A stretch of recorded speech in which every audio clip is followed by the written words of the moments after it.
The Path of Daggers was the newest book I read in the Wheel of Time. And to say the least, it was very disappointing. It was a 2-star read for me, which was the lowest I've ever ranked a Wheel of Time book. And the only love I have for this book is the love I have for the series in general. Other than that, it was pretty bad, honestly. I'm going to be completely honest with you. It was really terrible. It would have been a for sure DNF if I wasn't doing a read, and I was already 8 books into a series, and I loved the other books so much, which was really a bummer because I did really love all of the other books in the Wheel of Time, and then this was a good disappointment, to say the very least. Path of Daggers by Robert Jordan. It was boring, is the one way I would put it. There was nothing interesting. There was no wow factor. There was nothing that kind of blew me away about the storyline. It was just kind of plotting, and Rand's storyline was just kind of basic military planning. They fight. But kind of a basic Rand storyline. It's almost like not a parody of Rand, but almost like Rand, your average Rand storyline in the book. It was just military. A lot of it, there was Min in this book. Min was a good character in this book, but Rand, he was just kind of this military leader in this book. And while I love Rand as a character, it got kind of boring after a long time.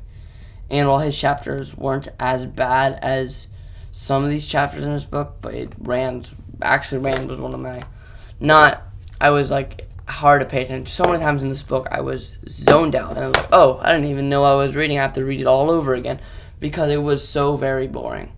And that's just not really good to have. Not a good formula. It was not really hooking. There was a lot of information. There was a lot of world building.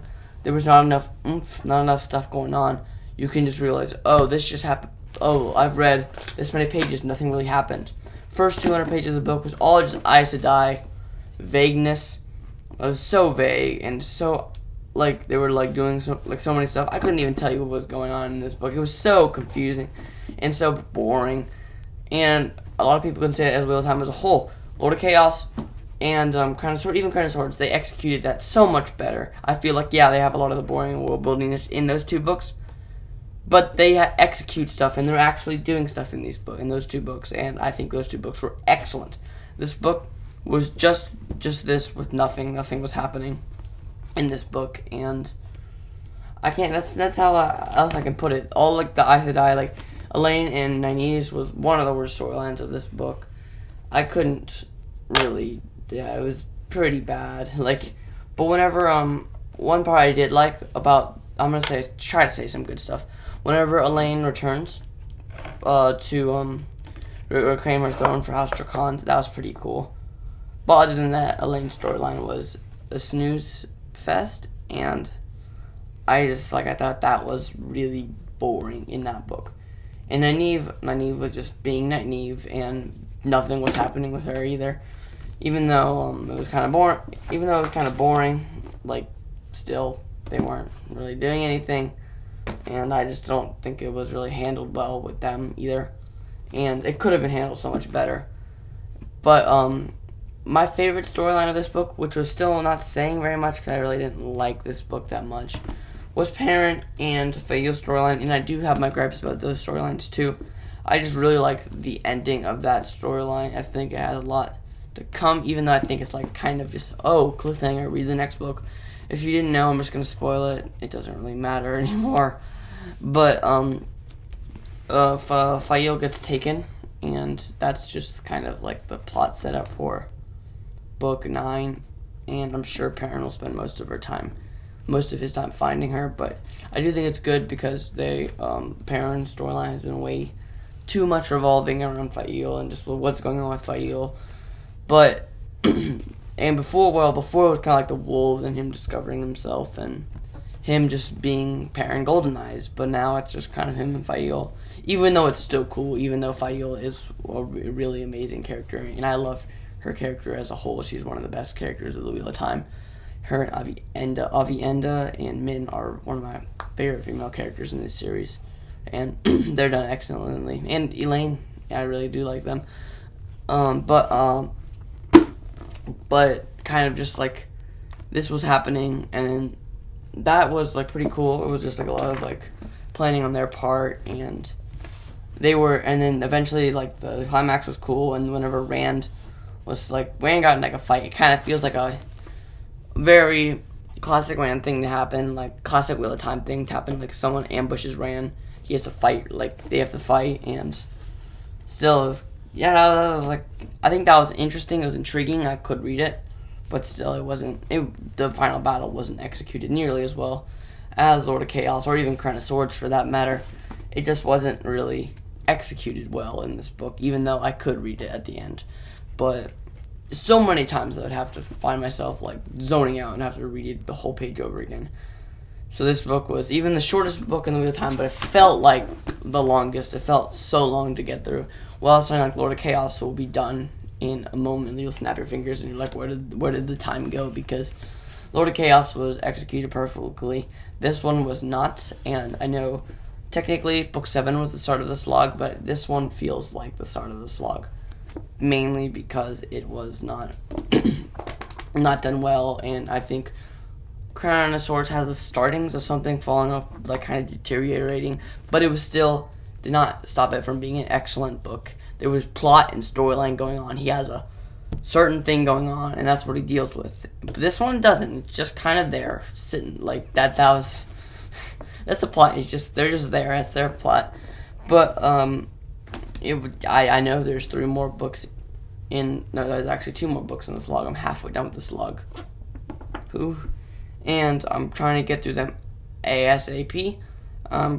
Hopefully I'm starting Winter's Heart this month, hopefully, if all goes to plan. So it's just another bad review, I expect, because I think Winter's Heart is better from what I hear, and then Crossroads of Twilight is worse. So that's not good. And another gripe I have is Matt was not present in this book, and that's my suspicion why it was bad, because there was no Matt. No, I'm just kidding. But it would still probably be bad even if Matt was in there. But still, it wasn't really my favorite. Matt wasn't my favorite character in the Crown of Swords. That's one of my things I did not like about Crown of Swords. He just wasn't really my favorite. I didn't really love him in Crown of Swords. He was kind of being not the coolest. Like he was being rude in Crown of Swords, and I was like, oh, like you know how that feels. But now he just wasn't in there as a whole. But I do like Matt as a character, even though I did not enjoy his arc in Crown of Swords. Does not mean I do not like him as a character. I love him waking up in Dragon Reborn, and you can just see like he doesn't know what's going on. And that was one of my favorite parts of the series. Whenever Matt wakes up from, obviously when he got the dagger, when he like got possessed by the dagger, and he was dealing with that throughout the first 2 books. But seeing him wake up and seeing him go throughout the series was amazing. Just he was a different character, and that's really what I love about him. But he's not even in this book. This book kind of like Wheel of Time does a lot. I know Perrin was not in Fires of Heaven. That's one of my pet peeves, like, because like he kind of just takes a character out, and you're gonna have to deal with it. It's basically what it's like. And I thought this book could have used a little Matt's spunky attitude, Matt's good way of looking at things. It could have benefited from this book. Could have benefited from having Matt in there, and I expect Matt to be in Winter's Heart, because being a character being gone for 2 books straight was not. I wouldn't expect it to happen, but I don't know. Anything could happen, and I hope Matt comes back. So this has been my least favorite Wheel of Time book, and my Crown of Swords was my least before, but still wasn't bad. That was a 4-star, and now this is a 2-star. I was severely disappointed, even though I heard, the slug is bad. I read Crown of Swords, and I'm like, it wasn't that bad. I saw weaknesses in it, but it wasn't bad by any means. And this one was bad, and I was severely disappointed. I was like, well, maybe I wouldn't be affected by this slog, but clearly I was, and I didn't really, it's just, I think, I would say this is the start of the slog, because I feel like it had weaknesses. in the last 3, but it was still amazing books. Like, I saw, like, cracks. Okay, I had gripes about, especially, like, What Kind of Swords and Lord of Chaos was near perfect, but, like, I can see how you can see this as boring, but I did not. It wasn't action-packed, as I'm going to say. A lot of it wasn't action-packed. But there was payoffs, and there was a lot of things that were worth it. It wasn't action-packed, but things were happening. And I appreciated that until the end. Things happened. It was very action-packed at the end of those last 2 books. But this one just, like, wasn't, like, nothing was happening, and it wasn't action-packed.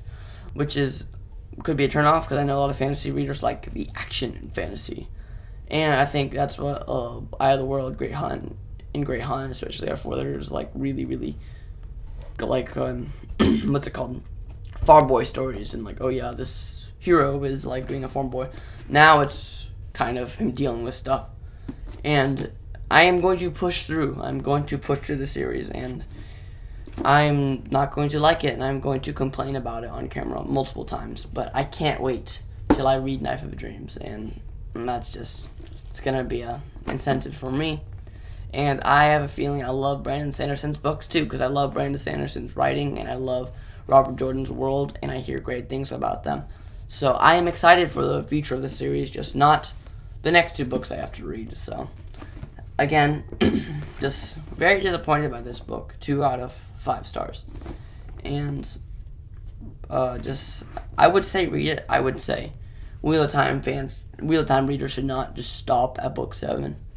I just say probably we should push through. That's what I'm thinking about, and I'm trying to push through because it was worth reading because of the information. It did have a lot of information in it, and that's the one thing good I will say about it. It has a lot of information. We meet a lot of new Aes Sedai, and just new characters in general, and a lot of world building, obviously. So I think that was one of the best things about it. Again, not being like good. It was like kind of read, like really, really, like it read like something you love, but not good version of it because it had all the characters who I loved, and obviously it's still a very, very decent like ending and just very decent characters. It just nothing was really happening to the people, and that's why I didn't really enjoy it that much. So that was my long review for Path of Daggers. I really don't have much to say. Usually my Wheel of Time reviews are like 20 minutes long, but there's not really much to say about it. I know Lord of Chaos and Fires of Heaven, I basically broke everything down, but I'm not going to really say much about this book because I wasn't the biggest fan. So, see you later. That's my review for Path of Daggers, and if I am not mistaken, I could probably be mistaken, I might have the Black Widow review up tomorrow. Crossing your fingers, but I don't even know if I'm going to have time to watch it tomorrow, so I don't know. We might see what happens, but that was this review for this, so see you in the next video.